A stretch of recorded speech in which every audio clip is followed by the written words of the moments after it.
Bonjour, je me présente, donc Eric Ajoli, chargé de programme des référentiels 3D et altimétriques au sein d'IGN, et je suis donc secrétaire du groupe de travail Géostandard 3D Niche. Donc je voulais remercier les organisateurs de cet événement de nous donner la parole.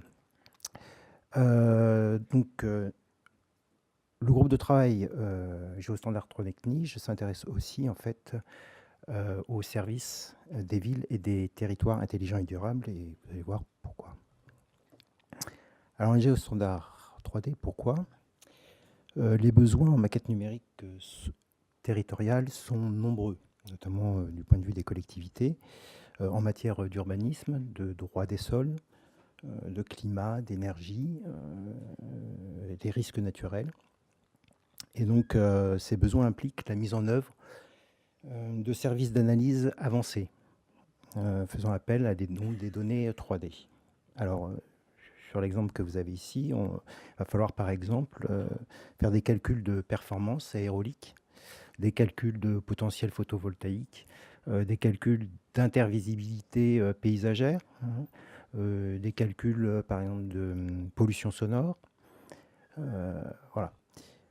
L'ensemble de ces services vont demander en fait d'être visibles idéalement dans la maquette numérique et de pouvoir le montrer aux différents acteurs. Alors, l'enjeu pour les administrateurs des territoires et leurs citoyens, c'est de pouvoir appréhender la complexité de leur ville, de leur territoire, dans son ensemble, en prenant en compte qu'un phénomène local peut avoir des répercussions sur l'environnement et inversement. Donc ça va supposer de pouvoir interconnecter les différentes composantes de la ville et des territoires dans une représentation partagée. Donc c'est ce qu'on appelle l'approche systémique. Alors, au travers des villes et des territoires intelligents et durables, alors j'insiste toujours pour ville et territoire, hein, c'est bien, on parle de l'ensemble du territoire national. Et on va pouvoir alors concilier les différents aspects.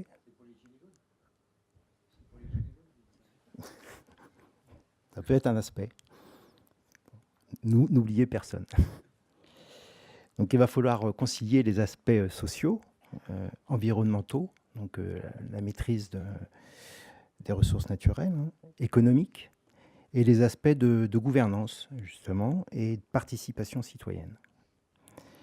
Alors au bout du compte, une ville et un territoire, ou un territoire intelligent et durable, bénéficie donc des outils de simulation, hein, de modélisation pour améliorer son aménagement, son fonctionnement, mais avant même sa mise en œuvre. Donc c'est là, en quelque sorte, qu'on retrouve une certaine approche avec le sujet qui vous intéresse tout particulièrement, qui est le BIM. Et par la suite, ce qui est intéressant aussi, c'est que cette ville ou ce territoire va recevoir et produire de la donnée en permanence et qui pourra être capitalisée au travers de différents services. Et ça pose la question de la mise à jour de ces maquettes numériques qui est assez importante. Alors, le problème, c'est qu'aujourd'hui, face à ces besoins, il n'y a pas ou peu d'interopérabilité en France des données, des outils et des pratiques en matière de 3D dans la maquette territoriale. Et donc, on est face à un contexte d'éparpillement. Or, comment y répondre? Eh bien, la proposition, c'est de mettre en place un standard d'échange 3D pour donner un cadre normalisé en France et de le placer sous l'égide du CNIG, donc du Conseil national de l'information géographique, donc, qui est la structure de coordination nationale en matière d'information géographique, et ça au sein d'un groupe de travail ouvert. Alors là, j'ai pris un passage du PTNB en 2014 qui dit ceci, je cite, la prise en compte de l'interaction entre l'échelle du bâtiment et l'échelle de la ville est à prévoir. Il est indispensable d'intégrer le bâtiment dans son environnement, voire même d'adopter une approche systémique où le bâtiment et son environnement sont considérés comme un système unique et complexe. Donc l'enjeu dans la modélisation 3D, c'est d'assurer cette continuité des échelles. C'est ce qui nous a conduit en fait eh bien, à monter ce groupe de travail en co-animation avec le CSTB, hein, CSTB IGN. Ça nous a paru assez naturel et pour travailler sur cette question de la continuité des échelles. Alors le mandat qui a été donné par la commission des données du CNIJ, hein, donc le CNIJ est organisé en plusieurs commissions. La première mission, c'est de contribuer à la concertation, une large concertation, donc avec plusieurs acteurs, de faciliter l'échange et la consolidation des modélisations 3D, d'identifier les conditions d'échange et de dialogue entre les modèles numériques, notamment en analysant les usages qui étaient recherchés. Et puis, il y a deux principes qui conduisent notre action. C'est d'abord de faire en sorte que les acteurs de la 3D trouvent un intérêt à s'approprier ce géostandard en 3D, à le produire, notamment les collectivités, et puis puissent facilement se l'échanger. Voilà, donc on parle bien d'un géostandard d'échange. Le deuxième principe, c'est de faire en sorte que les éditeurs intègrent le standard dans les logiciels métiers. Ça, c'est une condition importante.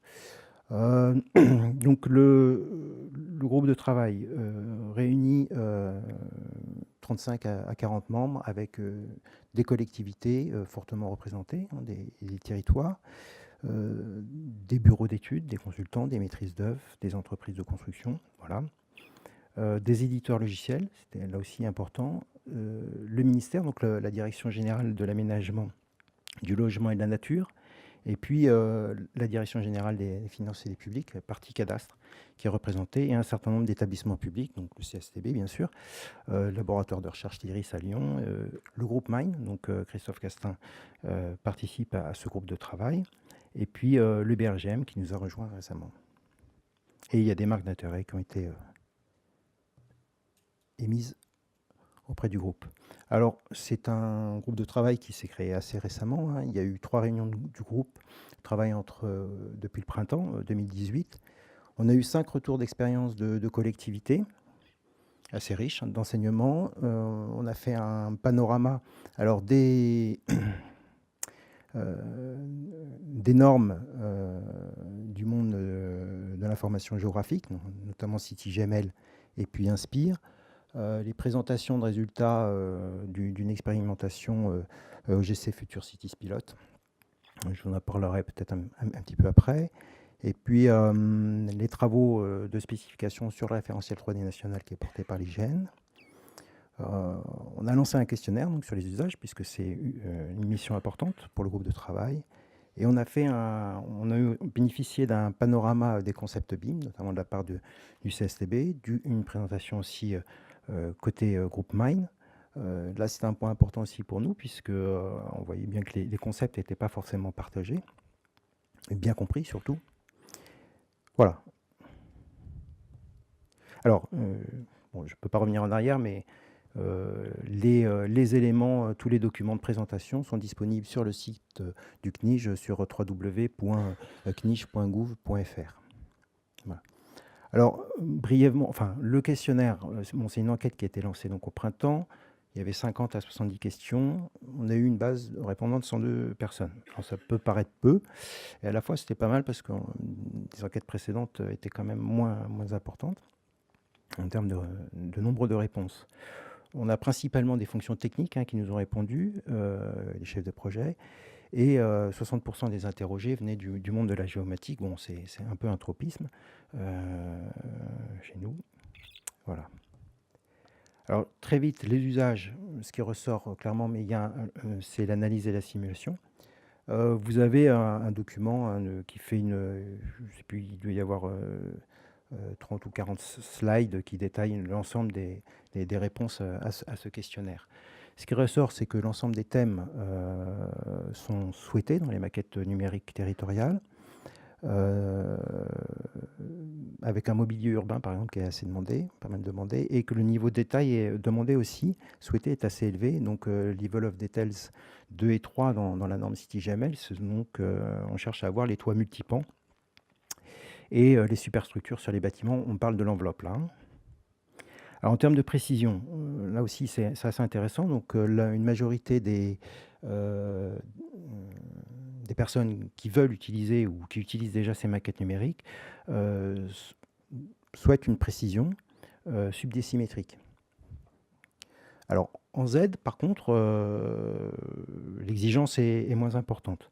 Alors ce qu'on n'a pas fait, là on mène une autre étude, mais côté hygiène, là, si on prend le modèle numérique de terrain, on peut voir qu'on n'est pas sur du 15, entre 15 et 80 cm en précision, on est sur du subdécimétrique très largement. En termes de modèle de données, donc la moitié des répondants déclarent ne pas avoir défini de modèle de données. Donc on a vu que c'est quand même un problème associé à leurs données 3D. Et en ce qui concerne les autres, enfin les 20% de répondants qui en ont défini un, ils l'ont basé sur le standard CityGML. Ce qu'on constate aussi, c'est qu'il y a une acculturation, une pénétration assez moyenne des normes et des pratiques au sein des entités, des organismes qui ont été interrogés. Vous voyez qu'il y a une majorité des répondants qui n'ont pas de maquette numérique 3D BIM. Bon, je rappelle encore que ce sont des gens qui sont principalement issus du monde de la géomatique ou de collectivité. Par contre, ce qui est intéressant, c'est que selon les répondants, l'instruction des permis de construire est le principal facteur d'adoption du BIM dans leur organisation. Alors évidemment, on a posé la question de savoir si c'était utile, enfin s'ils considéraient utile l'introduction d'un géostandard 3D en France, et la réponse a été eh bien, en très grande majorité, oui.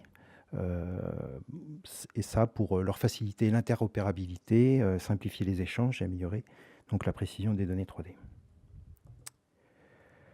Alors maintenant, à quoi peut ressembler ce géostandard?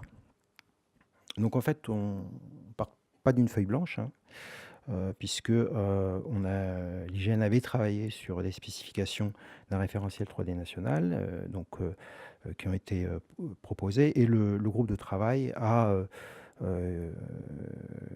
s'est mis d'accord, enfin on s'est mis d'accord pour pouvoir partir sur cette base-là. Alors, ces spécifications, ce que vous avez à gauche, c'est donc en fait la norme CityGML, qui va donc structurer les données 3D. Donc on part de la difficulté avec CityGML actuellement. Alors c'est la spécification 2.0, donc c'est une norme qui a été émise par l'OGC en 2009 ou 2011, je ne sais plus exactement. Et en fait, elle est assez, comment dire, permissive. Donc déjà, nous, on est parti sur, on a sélectionné les thématiques, on a dit on ne travaille que sur bâtiment, pont, sol, en relief, parce que c'est le principal pour l'instant. La tâche était assez ardue. Ce qui nous intéresse, c'est de pouvoir en fait structurer l'information 3D. Donc c'est-à-dire qu'on n'a pas une soupe de facettes comme vous voyez dans un certain nombre de maquettes territoriales et que vous ne pouvez pas requêter.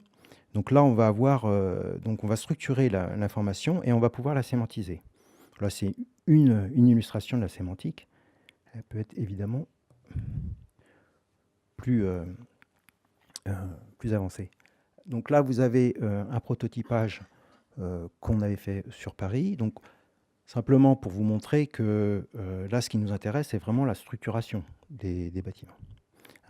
Ce que vous avez en bas à droite, ce que vous voyez, c'est en fait ce que nous avait fourni par exemple la métropole de Brest. On a récupéré leur maquette, on l'a travaillé un petit peu. Et là, par exemple, typiquement, vous voyez des problèmes de topologie. Alors, les spécifications s'accompagnent donc de règles de structuration. Donc ici, vous avez le bâtiment de Bercy. Et l'idée, dans ce cas-là, par exemple, c'est donc de structurer le bâtiment. Donc on a un building qui est composé de parties de bâtiments. Alors ça, c'est un point, par exemple, qui est important dans la spécification. Nous, on a rencontré les cas où, en fait, les éditeurs logiciels et puis les fournisseurs de données disaient, bon, on fait que le building part. Alors après, ça pose un problème d'interopérabilité entre les différentes maquettes quand on veut réunir tout ça, ou on a d'autres professionnels qui vont utiliser ces données-là. On a aussi proposé donc des règles topologiques. Alors, j'insiste encore, hein, c'est la base de travail, hein. Il faut encore travailler sur ces sujets-là. Mais voilà, les spécifications qui sont proposées embarquent un certain nombre de règles topologiques. Notamment, par exemple, là, vous avez le fait de dire qu'un bâtiment, il doit comporter un solide, un volume, en gros, et qu'on va pouvoir y raccrocher ensuite une information sémantique. Alors, il y a 2 autres thèmes qui reviennent, enfin qui sont souvent plébiscités hein, par les utilisateurs potentiels ou les fournisseurs de données potentiels. C'est la végétation, donc, qui sera à travailler, et puis la partie voirie. Donc, notamment ce qui a été demandé hein, par le CNIJ, hein, c'est de travailler en cohérence avec d'autres standards. Vous avez un standard qui s'impose actuellement chez tous les... alors, ce n'est pas les gestionnaires de réseau, mais enfin, il y a ce qu'on appelle le PCRS, hein, le plan de corps de rue simplifié, qui est en train de s'imposer et qui mobilise beaucoup les gestionnaires, les collectivités, pour recaler les fonds de plan, les réseaux sur ce fond de plan. Donc il faut que ce géostandard soit compatible avec les autres standards poussés par le CNIJ. Donc il y a des travaux qui sont menés, on parlait aussi à l'hygiène, hein, mais ailleurs aussi. On parlait du mobilier urbain, on a par exemple des actions de détection de mobilier au sein des nuages de points LIDAR, par exemple. Alors voilà. Alors, ces spécifications ont été mises en situation. Vous avez donc un exemple ici. En fait, alors si on prend en bas à droite, on voit bien ce que j'expliquais là au début de mon propos, c'est-à-dire qu'on a récupéré la modélisation du territoire, hein, d'une ville, une commune, ici, du côté de Rennes Métropole. Et elle peut servir dans une application de calcul énergétique, de potentiel photovoltaïque. Alors vous remarquez ici qu'on a un décalage, vous voyez, les maisons flottent un peu parce que la cohérence avec le modèle numérique de terrain n'est pas assurée. Donc ça, c'est des choses importantes, justement, qu'il faut arriver à faire, puisque la collectivité, en l'occurrence, n'avait pas fourni le modèle numérique de terrain, mais enfin, bon, c'est des choses sur lesquelles on travaille. Et puis l'image que vous avez en haut à gauche, alors c'était un objet BIM, on va dire, un petit bâtiment qui a été récupéré, retravaillé, dans le cadre d'un projet de permis de construire. Il s'agissait de l'insérer au sein de la commune, la collectivité, et de simuler des règles d'urbanisme. Donc je vous rappelle hein, que par exemple la question du permis de construire est ce qui va inciter pas mal d'acteurs, et notamment au niveau des collectivités, à utiliser le BIM. Voilà, alors, pour terminer, les suites. Alors, les prochaines étapes, pour l'instant, on en est au début. C'est déjà d'écrire les spécifications. On a une base, mais il faut les soumettre aussi à la relecture, étendre, puisque pour l'instant, on n'adresse que le lot 2 hein, dans la norme CityGML. L'ambition, c'est d'adresser le lot 3 et puis de faire la jonction, en fait, le lien avec la partie BIM. C'est d'étendre les thématiques, ça je l'ai dit. Hein. Par exemple, il y a la question du souterrain qui a été abordée avec le BRGM. On remercie d'ailleurs Christophe Castin qui a suggéré d'inviter et de convier le BRGM. Et puis en matière de perspectives, il y a des perspectives qui s'ouvrent sur la conversion automatisée des IFC vers CityGML. Ça, parce qu'on voit bien l'intérêt, hein, c'est de pouvoir enrichir des modèles 3D territoriaux, une ville, à partir de maquettes BIM. Voilà. Rapidement, des sujets aussi qui ont été évoqués, ce sont les aspects juridiques. Hein, quelle est la validité juridique de la maquette? Alors pour l'instant, c'est pas tout à fait dans le champ de ce groupe de travail, mais il y a des questions qui vont se poser. sur cette question de la validité juridique. Et on a eu des questions sur les orientations qu'on peut avoir vers un cadastre 3D. Est-ce que, bon, pour l'instant, c'est vraiment de la matière prospective. Voilà, alors merci. Les contacts du groupe de travail, donc Elisa Roland du CSTB préside à ce groupe de travail. Moi, j'en suis le secrétaire. Et Pierre Vergès est le responsable de la mission CNIJ à l'IGN. Je vous remercie.